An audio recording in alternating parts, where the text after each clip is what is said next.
Bonjour, dans cette vidéo, nous allons voir la réabsorption au niveau du tubule contourné distal et des canaux collecteurs. Nous allons aussi parler de la sécrétion et des voies excrétrices de l'urine. Alors, la réabsorption dans le tubule contourné distal et dans les tubules collecteurs. La réabsorption de sodium, de Cl- et de l'eau va continuer dans les cellules du tubule contourné distal grâce au sein porteur Na+Cl-.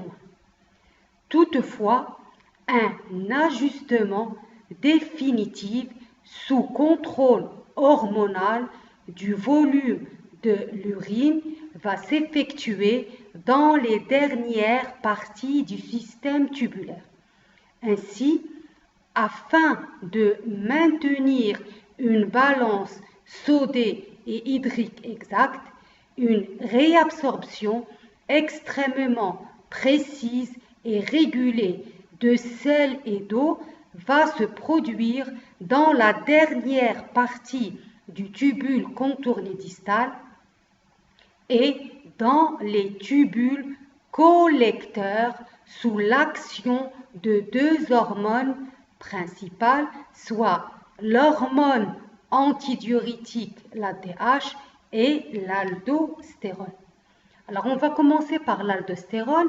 L'aldostérone est une hormone sécrétée par le cortex surrénalien de la glande surrénale. Les glandes surrénales, ils se retrouvent au-dessus des reins. Alors, l'aldostérone, elle va accroître la réabsorption du sodium et l'excrétion du potassium. L'eau va être réabsorbée en même temps que le sodium par osmose.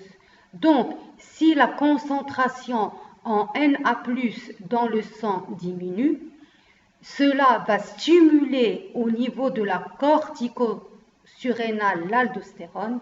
L'aldostérone se fixe sur ses récepteurs au niveau du rein et elle va commander la réabsorption de Na+ et l'excrétion de K+, l'eau étant réabsorbée en même temps que le sodium. Alors, en l'absence d'aldostérone, les ions Na+ dans les tubules collecteurs ne vont pas être réabsorbés. Ils vont passer par conséquent dans l'urine et vont être excrétés. Donc, dès que la concentration en Na+ dans le sang augmente, suite à la réabsorption rénale du sodium, d'accord, cela va inhiber la sécrétion de l'aldostérone au niveau de la cortico-surrénale. Donc, l'aldostérone, elle va surtout contrôler la concentration sanguine en ion Na+. Alors, l'ADH ou la vasopressine, alors ici, on a d'accord un schéma qui montre l'hypothalamus avec les noyaux supraoptiques et les noyaux paraventriculaires, la tige pituitaire et on a l'hypophyse avec ses deux lobes, le lobe antérieur et le lobe postérieur. Alors, l'ADH, c'est-à-dire l'hormone antidiurétique, ou la vasopressine va réguler la réabsorption d'eau, notamment la réabsorption facultative d'eau dans la dernière partie du tubule contourné distal et dans les tubules collecteurs.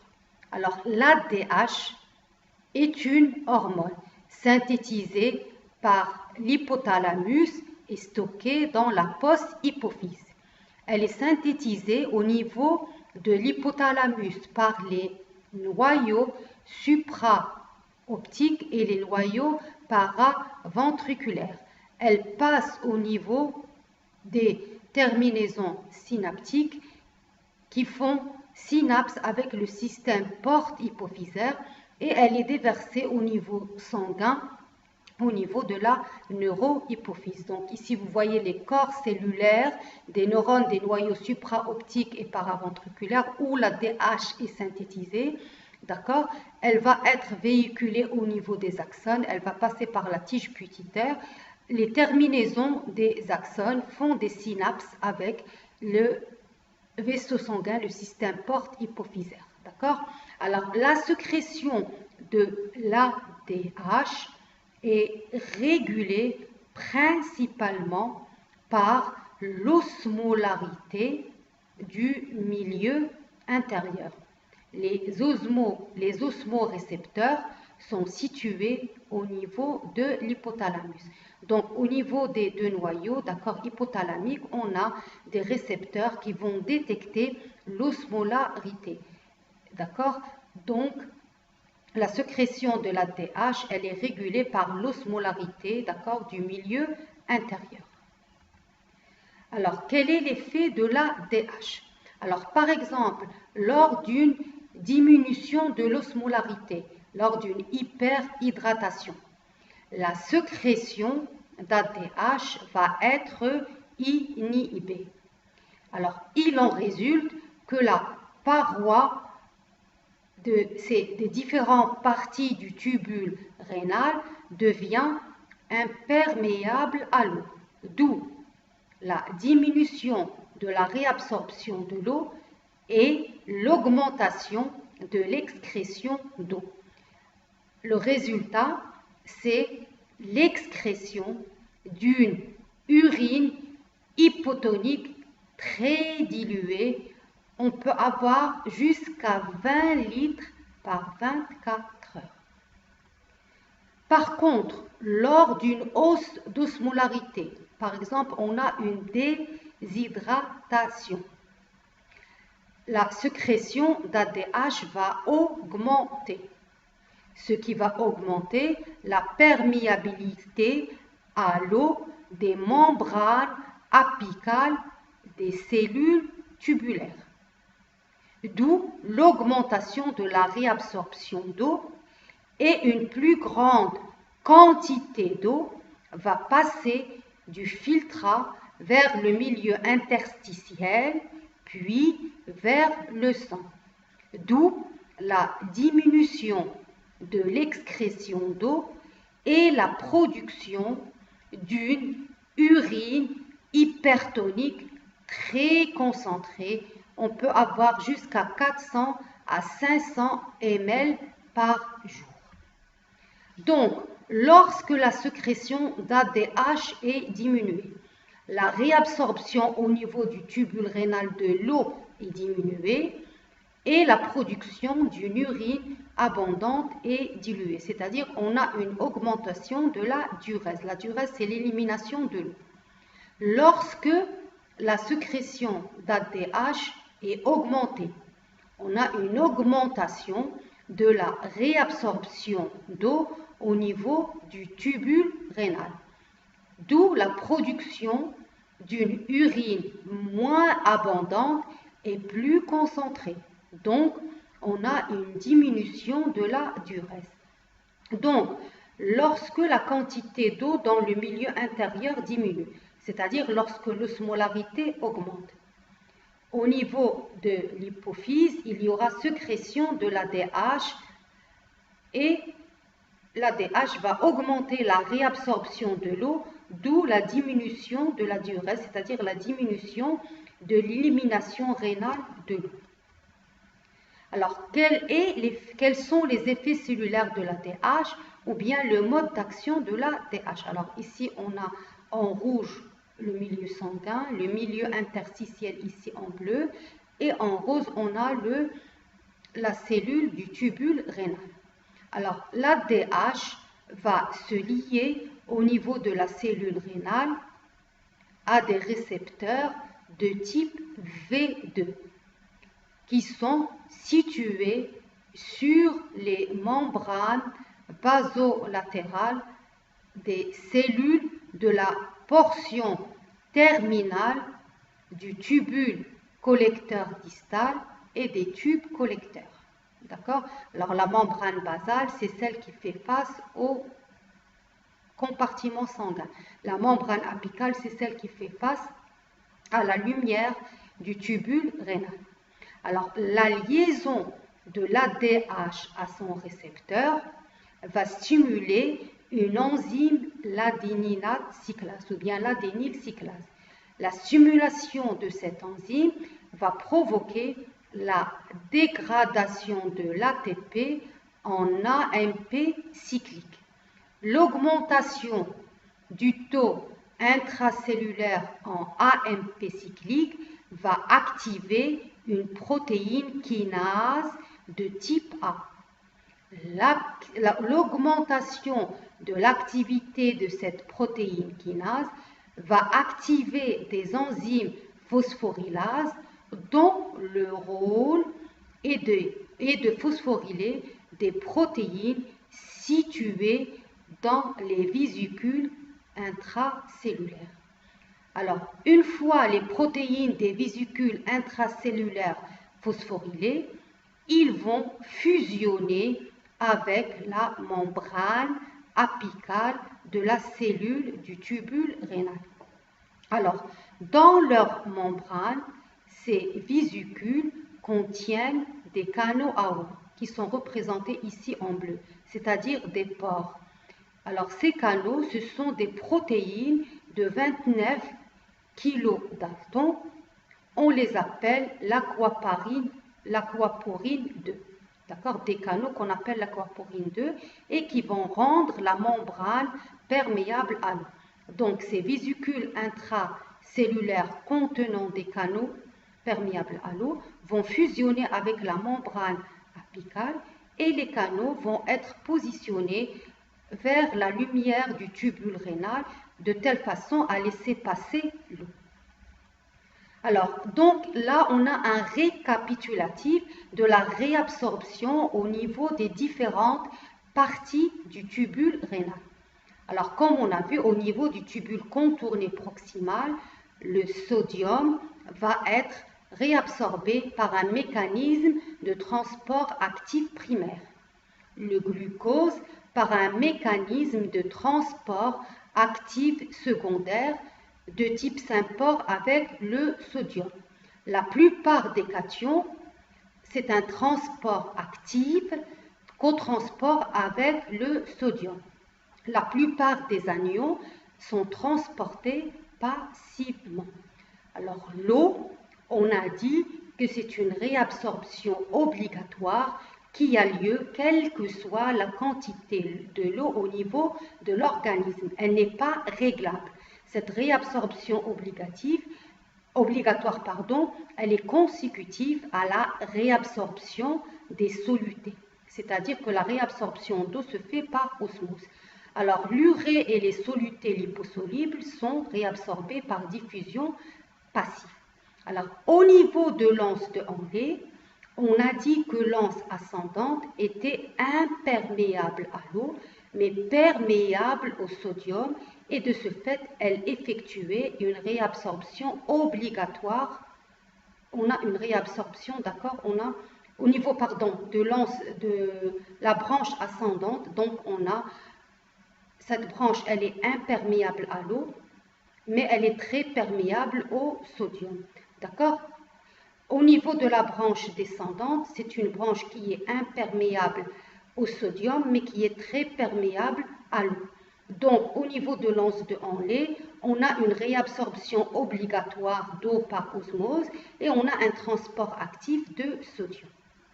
Alors, au niveau du tubule contourné distal et du tubule collecteur, on a un transport actif du sodium par l'aldostérone. C'est un transport régulé. Si l'organisme a besoin de sodium, le sodium va être réabsorbé sous l'action de l'aldostérone. On a aussi une réabsorption régulée d'eau, on a un transport facultatif par osmose. Si l'organisme a besoin d'eau, l'eau va être réabsorbée sous l'action de l'ADH. D'accord? Alors pour les ions Cl- et bicarbonate, ils sont transportés passivement. Alors maintenant on va, d'accord, donc là c'est toujours la répartition des fonctions de réabsorption selon les segments du néphron. Alors au niveau du tubule contourné proximal, on a une réabsorption de masse de 50 à 100% des substances filtrées. Au niveau de l'anse de Henle, on a des différences de perméabilité. On a dit que la branche descendante est très perméable à l'eau, mais imperméable au sodium. La branche ascendante, elle est imperméable à l'eau, mais perméable au sodium. Donc, on a ici, au niveau de l'anse de Henle, une réabsorption supplémentaire des ions et d'eau, soit 15 à 30% des ions et de l'eau restants. Alors, au niveau du tubule contourné distal et du canal collecteur, on a un ajustement fin, d'accord, du volume de l'urine sous l'action de deux hormones, l'aldostérone et la DH. Donc, si la quantité d'eau au niveau de l'organisme est très faible, il y a sécrétion de l'ADH qui va commander la réabsorption de l'eau. Si la quantité de sodium sanguine est très faible, il y a sécrétion d'aldostérone par le cortex surrénalien qui va commander la réabsorption des ions sodium. Donc, on a la production d'une urine finale qui va participer au contrôle homéostasique de la volémie. Maintenant, on va parler de la sécrétion tubulaire. C'est quoi la sécrétion tubulaire? La sécrétion tubulaire est le passage des molécules du sang des capillaires péritubulaires vers le filtrat à travers la cellule du tubule rénal. C'est la troisième étape de la formation de l'urine. Donc, on a ici le néphron rénal qui est représenté en jaune et là, on a les capillaires péritubulaires. La sécrétion, c'est le passage des substances des capillaires péritubulaires vers la lumière tubulaire comme indiqué par cette flèche verte. C'est quoi le but de la sécrétion?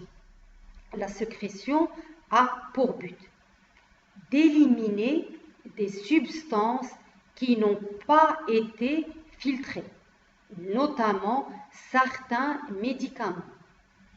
Éliminer des substances nuisibles qui ont été réabsorbées passivement, comme l'urée et l'acide urique. Débarrasser l'organisme des substances en surplus dans le sang, notamment les ions K+. Régler le pH sanguin, c'est-à-dire l'équilibre acido-basique par sécrétion des ions Na+ et ammonium. Alors, on va commencer par la sécrétion de K+. En règle générale, la plupart des ions potassium filtrés sont réabsorbés dans le tubule contourné proximal, l'anse de Henle et le tubule contourné distal. Toutefois, afin de contrebalancer les variations de l'apport alimentaire en ions K+, et de maintenir l'homéostasie de la concentration des liquides organiques en ions K+, les cellules des tubules collecteurs vont sécréter une quantité variable de ces ions. Alors, la sécrétion des ions potassium augmente en présence de l'hormone aldostérone et d'une concentration élevée du plasma en ions K+. Alors, soulignons que si la concentration en K+ dans le plasma passe du simple au double, des troubles du rythme cardiaque peuvent survenir. À des concentrations plus élevées, on peut avoir même un arrêt cardiaque. D'où l'importance de la sécrétion de ces ions. Alors, pour la sécrétion des ions H+, la sécrétion des ions H+, permet le maintien du pH sanguin. D'accord? Alors, l'augmentation de la sécrétion d'ions H+, va augmenter le pH sanguin. La diminution de la sécrétion des ions H+, va diminuer le pH sanguin. Alors, on va parler de la sécrétion des ions H+, dans le tubule contourné proximal. Toujours ici, on a le compartiment sanguin, le compartiment interstitiel et la lumière. Là, c'est le compartiment rénal avec la lumière tubulaire et la cellule du tubule rénal.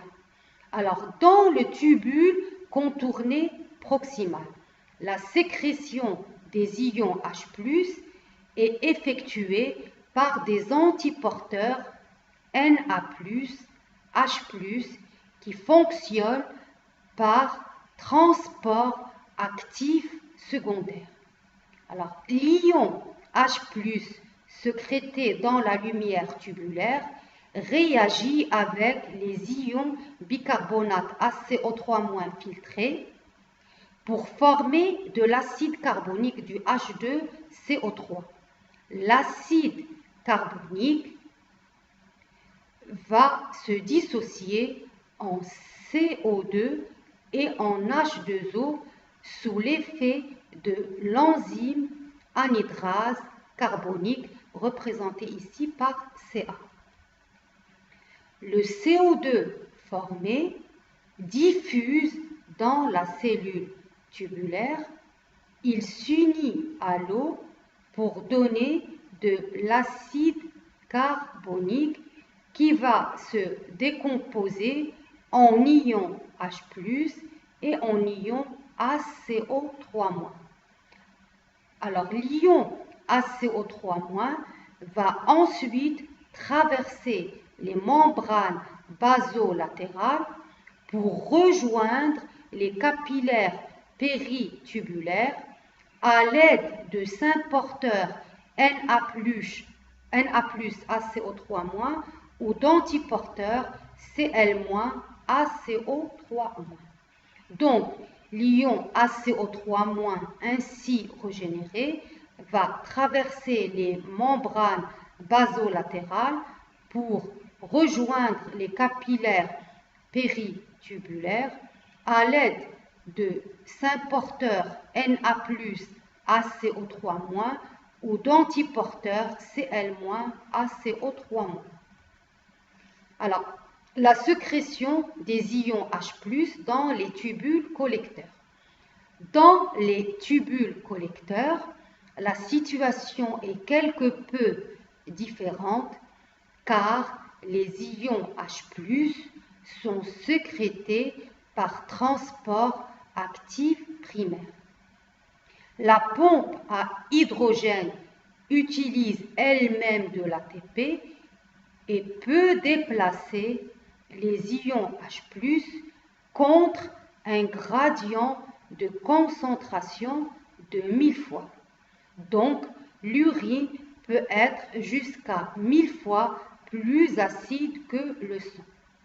Alors, à l'intérieur de la cellule du tube collecteur, les ions HCO3- qui restent après la dissociation de l'acide carbonique de H2CO3 vont rejoindre le liquide interstitiel pour ensuite diffuser dans les capillaires péritubulaires. Alors maintenant, la sécrétion des ions NH3 et NH+4, l'ammoniac NH3, c'est un déchet toxique provenant de la désamination des acides aminés par les cellules du foie. Le foie va transformer une grande partie de l'ammoniac en un composé moins toxique appelé urée qui va être excrété dans l'urine. Alors, l'ammoniac peut également s'incorporer à d'autres acides aminés comme la glutamine. Alors, soulignons que la glutamine est très perméable et peut faire passer l'ammoniac dans plusieurs tissus, notamment les reins. Alors, ainsi, dans les reins, la glutamine pénètre dans les cellules du tubule proximal par sympore avec le sodium. Elle est scindée ensuite en NH+4, c'est-à-dire les ions ammonium, et en glutamate Glu- par les glutaminases mitochondriales et cytoplasmiques. Le NH+4 produit va être sécrété dans la lumière du tubule proximal par deux voies. La première voie, soit directement en échange de la réabsorption d'un ion Na+, par l'intermédiaire d'un antiporteur NHE3, soit après s'être dissocié en NH3 et en H+.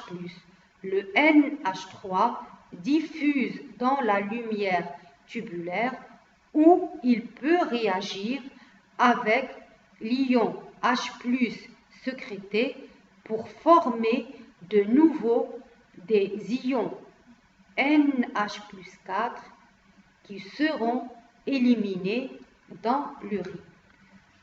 Alors, la production d'ammonium par le rein à partir de la glutamine permet d'éliminer les ions H+ en cas d'acidose.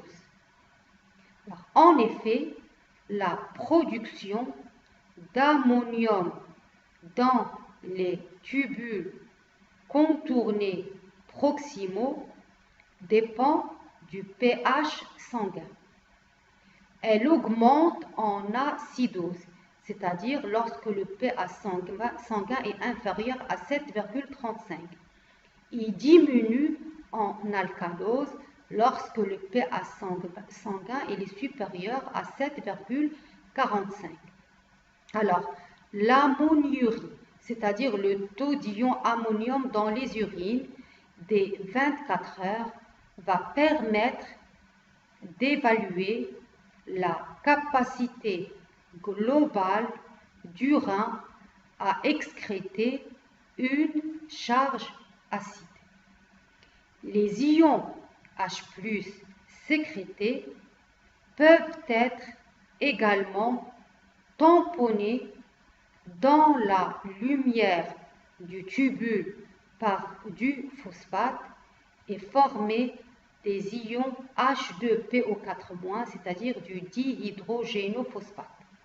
Alors, notons que ces substances ionisées NH+4 et H2PO4- ne peuvent pas diffuser de nouveau dans les cellules tubulaires et sont donc excrétées dans l'urine.